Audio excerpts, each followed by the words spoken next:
Losing the love of your life is an experience that I wouldn't even wish on my worst enemy.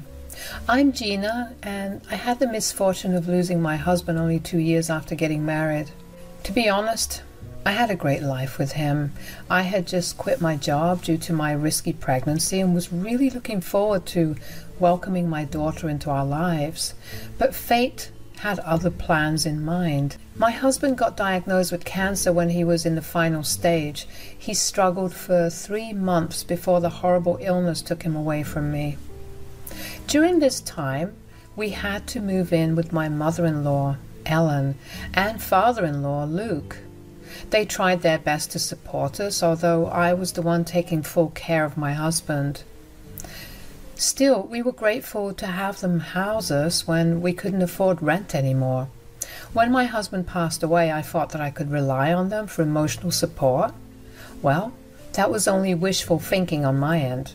As soon as my husband's funeral was over, Luke and Ellen started to treat me horribly. They even called me and my unborn daughter names because they considered us burdens. I assured them that I would soon find a job and start contributing to the bills, but they just wouldn't listen. Guys, they were not hurting for money. All their bills were being paid by my sister-in-law, Kathy, who had a very good job. Still, my in-laws were adamant that I was a burden and didn't deserve their help anymore. They said, "You better start looking at other options because I won't have a stranger living with us." "I'm not a stranger, Luke. I'm your own daughter-in-law." "Well, our son is not alive anymore, is he now? So you are nothing to us anymore too." "Guys, I understand that you don't want me in your house. I promise I will move out after getting a job. Please just let me stay here for a few days until the baby's born. You know this is a risky pregnancy." "In that case, you better lose the child." My spine chilled at what my father-in-law said. I had expected Ellen to intervene and tell him off, but she seemed to agree with him. They told me how this would be the best option since they didn't want any responsibility for the child. Not that I was asking them for anything. Things escalated when they drove me to an abortion clinic while telling me that they would take me for a health checkup. I kicked up a storm and left on my own. When I went back to the house, I was a crying mess and severely traumatized by Luke and Ellen trying to force me to abort my child. When they returned home, they said, "Why the hell did you run away from the clinic? We told you that you absolutely have to have an abortion." "Why are you doing this to me? I cannot abort my child. I will never do that." "We don't care, Gina. We are not going to take care of you and your child. Our son is dead, so you are not our problem anymore. The baby I'm carrying is your granddaughter, guys. How can you even think about doing this? I am not getting an abortion no matter how hard you try." "In that case, you better see yourself out. We will not have a stranger and her unwanted child living with us." I felt like I was hit with a ton of bricks. It hadn't even been a month since my husband died, and my in-laws wanted to kick me out. Ellen held me by my elbow and dragged me out of the house before I could do anything. Besides, I was outnumbered 2-1 and didn't want to risk hurting my child. All I could do was stand on the porch and cry while I said, "What? You're kicking me out? But I have no money. I gave you whatever was left because you said you paid for some hospital bills out of your pocket. Where will I go now? We don't care what happens to you. You have no place in our lives now that my son is dead. You better take you and your kids somewhere else." "You would do this to your own blood? This child is also your family, you know. I might be no one to you, but the child is your granddaughter." "We never wanted a granddaughter anyway. We won't allow you to use your child to weasel back into our lives. If you don't want to abort your child, you can die along with it." Those were some of the last words that my mother-in-law and father-in-law spoke to me before closing the door on my face. I was already a crying mess and didn't know what to do. They kicked me out without even letting me get my clothes and stuff from the house. Hell, I didn't even have the documents that I needed. I felt so broken and helpless at that moment. I sat on the porch crying for about 20 minutes before Gina and Luke told me to leave. They said, "Why the hell are you still here? I told you to get off my property." "Please don't do this to me. I have nowhere to go. At least let me stay here until I get a job and move out." "You have already mooched off of us enough. It's time you leave and never come back. If you don't leave immediately, I will be calling the cops." "Things will get even worse when we call the cops on you. If you know what's best for you, you need to leave." That was what it took for them to get rid of me. I knew they were serious about calling the cops. I also doubted how much the police would side with me since my name wasn't on the lease. I was a sobbing mess and scared for mine and my kids' safety, so I did what I could in the situation and started to walk away. After walking for about 3 blocks, I knew what I had to do. I called Kathy in the hope that she would help me, but as soon as she answered my call, I started to bawl like crazy. My pregnancy hormones and emotions were all over the place and I couldn't keep it in anymore.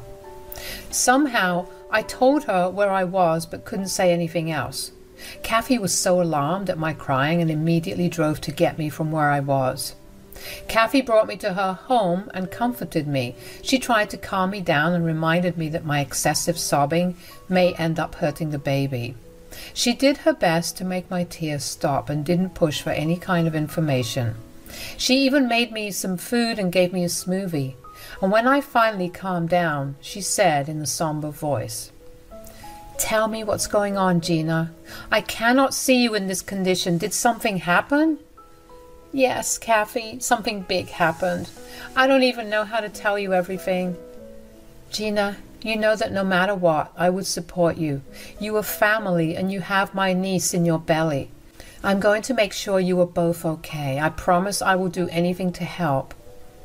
"Will you still help me when you know that your parents are involved?" Kathy went still when I mentioned that her parents were involved in this. For a moment I thought that she was offended that I would dare to accuse them of something bad. However, she soon lost her stillness and looked at me with calm eyes. She said in a soothing voice, "What have my parents done, Gina? You don't have to be scared about offending me. I'm here for you no matter what. You need to tell me what's going on." "Kathy, your parents have kicked me out of their house. They didn't even let me take my clothes." "What? My parents kicked you out of the house? But I don't understand. Why would they do that?" "I never told you anything, but they have been trying to make me get an abortion. They intentionally drove me to a clinic and were going to force me to have an abortion." Thankfully, the staff there understood the situation and didn't go against my words. Kathy looked extremely surprised when I basically told her everything. I looked into her eyes and could see the shock and anger in them. She was quiet for a few seconds before she shook her head and said, "I'm having a hard time believing this, Gina. You need to tell me more. Why would they do this?" "They didn't want me to have the baby. They think that they will be on the hook to take care of my baby and pay for her things. I tried to tell them that I would get a job, but they wouldn't listen." "Oh God, what is wrong with them? Didn't my brother leave you some money before he died?" "Yes, he did leave me some money, but they took it away, saying that he had some pending medical bills. I don't even have a penny on me now, Kathy." "What in the world are you talking about? There are no pending medical bills. There never were. I paid all of his bills, so it doesn't affect my parents. They didn't have to shell out any money." "So they tricked me into giving them the little money I had left." The mere thought made me cry and break down in front of Kathy again. If I hadn't met Luke and Ellen, I wouldn't have known how cruel the world can be. They took advantage of my vulnerable state and scammed me out of money. They had no problem stealing from their late son's wife, who was pregnant with their first grandchild.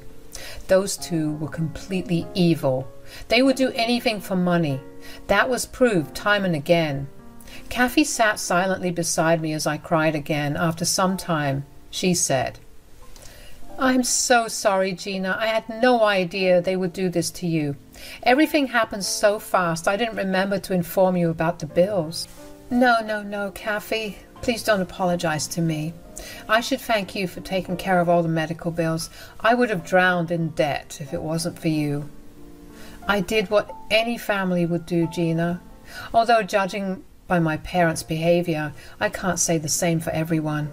I always knew that my parents were a greedy bunch, but I never imagined them to go this far.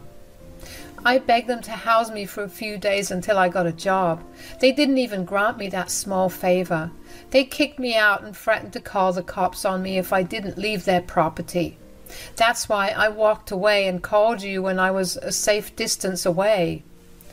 Oh, God, this is just plain horrible. Don't worry, Gina. You are not alone. You have me now. What my parents did is absolutely despicable. They will not get away with it. I promise you that, Gina. Kathy calmed me down while she called her parents. She said that she wanted to hear it in person. It wasn't like she didn't believe me. She simply wanted to see what excuses her parents would come up with. She said, "Mom, Dad, is it true that you kicked Gina out?" "What? Why would we do that, Kathy?" "Perhaps because she didn't get a freaking abortion like you asked her to. Am I right, Mom and Dad?" "Kathy, you were misunderstanding us. We didn't mean any harm. We were just..." "What? Tell me what you were thinking when you tried to make Gina get rid of your own granddaughter. What kind of monsters are you?" Kathy yelled at her mom when it became clear that they did everything that I told her about. Just hearing them trying to justify their actions was enough to break my heart all over again. Even after being shouted at by their own daughter, Luke and Ellen continued to make excuses and said, "Kathy, you will not talk to us that way. We were doing what was best for us. Our son is no longer alive, so we shouldn't have to bear the burden of his wife and kid. It's not fair on us." "Yeah, we have worked hard for this retirement. We already sacrificed many months taking care of our son. We don't have any obligation to take care of his family now. We have done enough already." "We deserve to enjoy our retirement too, Kathy. We worked hard for it.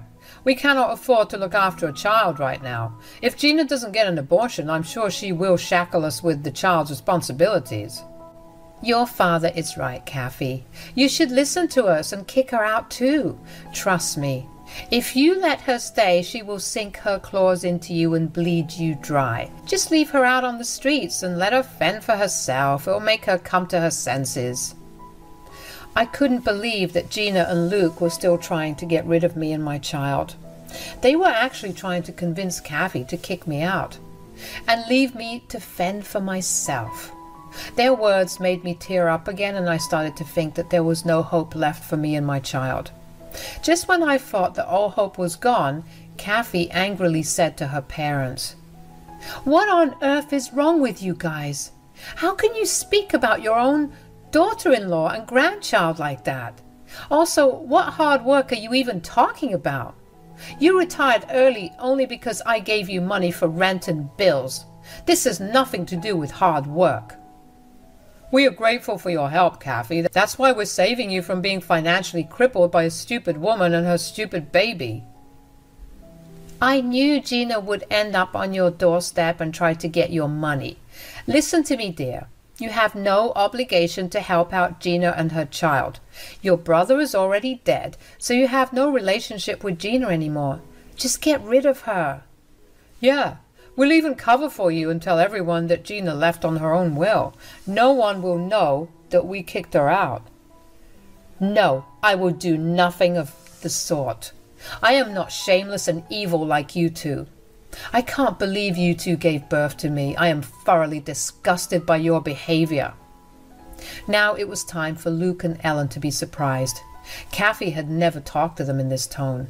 I could tell that my sister-in-law was extremely mad and was ready to wreak havoc on her family.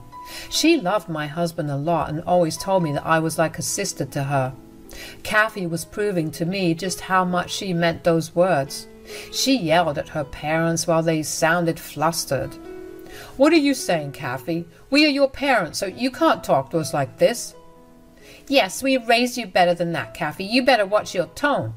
"No, I will not watch my tone when I'm talking to such soulless people like you.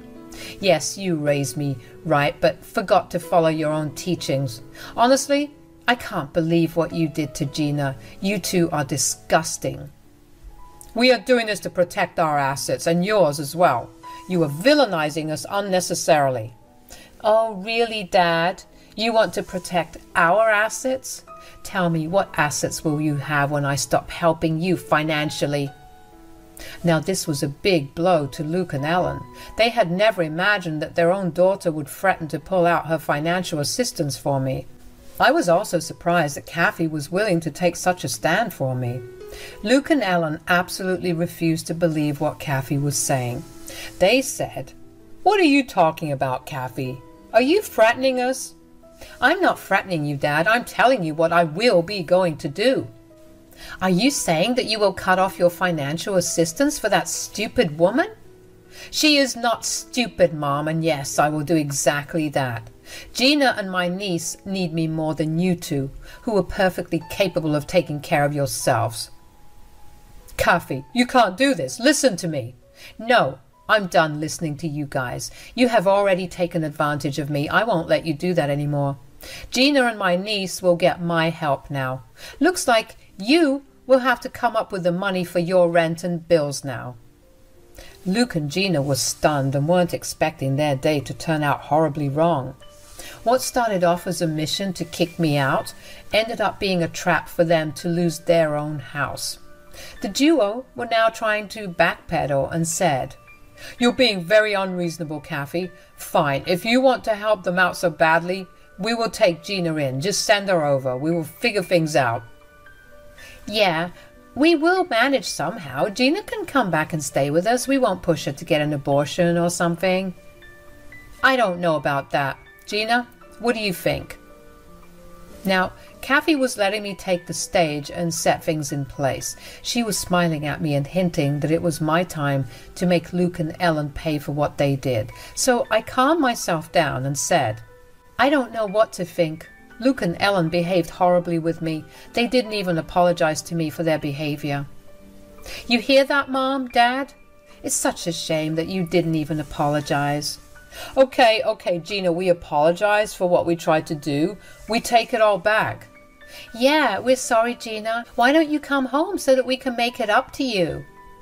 "I don't know, guys. I also can't get over the fact that you scammed me out of my late husband's money, even though Kathy had paid all the bills." "Oh, yes, we can't forget about that one. What was that all about, Mom, Dad? Why don't you hurry up and send money through PayPal?" Luke and Ellen were slowly getting trapped in their own sick and twisted plan. I took this opportunity to get back at them for all this stress and trauma that they put me through. And I wanted my money back as well. They didn't deserve to take my money when they did nothing for my husband whatsoever. Luke and Ellen immediately sent the money back after hanging up on us. Then they called Kathy back and said, "There, I sent Gina the money back. All is good now." "We can just go back to how things were. I was actually thinking about setting up a nursery in Luke's study. Gina can decide everything when she comes back." "Hold on, guys. Gina hasn't said if she wants to forgive you." "Oh, she'll forgive us. We're family after all. This is just a minor fight. I'm sure we will come back stronger from this, isn't it, Gina?" Luke and Ellen were now expectantly waiting for me to tell them that they were forgiven. The entitlement of those two horrible humans was really getting on my nerves. They thought that offering a mild apology and returning the money that they stole from me would be enough to forget everything. Well, they were dead wrong. I said, "No, you are not my family, and I definitely don't forgive you. In fact, I will never forgive you for what you tried to do." But we apologized and returned your money." "Gina, your granddaughter would want us in her life. I'm sure you want your child to grow up surrounded by family." "Don't pull my child into your mess. My child doesn't need grandparents who didn't want her in the first place. My decision is final. I would have forgiven you for trying to throw me out, but I cannot forgive you for trying to make me get rid of my baby." There, problem solved, guys. Gina said that she doesn't forgive you. You didn't want to shoulder her burden. I will do that for you. In return, I will be terminating my financial contribution to you. Luke and Ellen absolutely freaked out and started to beg me and Kathy to change our minds. It was pathetic, but also satisfying to see them suffer the consequences of their own actions. They cried and even tried to guilt trip us, but nothing worked. Kathy told them that she would drop by the house to get my stuff, and after that she was done with them. Oh, she also said that she would be contacting the cops to accompany her so that Ellen and Luke could not withhold my belongings from her. As promised, Kathy got and retrieved my things. She did take a cop along with her who happened to be her boyfriend, who we didn't know about. Apparently Luke and Ellen still cried and tried to beg Kathy for another chance. I had already blocked them by then. Kathy also took the liberty of informing all her extended family about what happened. Let's just say that they were not impressed with my in-laws and decided to support me instead. In the months that followed up to my giving birth, I was surrounded by love and care. I also got a job through a friend of mine, and I'm due to start as soon as my kid is old enough to be left in daycare. I'm staying with Kathy for the time being and hope to get my own place soon. However, Kathy insists on me saving up so that I can just buy a small house and secure my future permanently. Her boyfriend has been a huge help too. I got a restraining order against Ellen and Luke after getting witnesses' statements from the abortion clinic, so they can't come near me and my child anymore. My baby daughter is now healthy, and so am I. She has my husband's dark eyes, which made me cry the first time I saw them. Kathy has been a huge help and has cut off her parents indefinitely. From what she told me, Luke and Ellen ended up moving to a small apartment and going back to work due to financial problems. Karma did come back for them, and now they are finding themselves in the position that they wanted me to be in.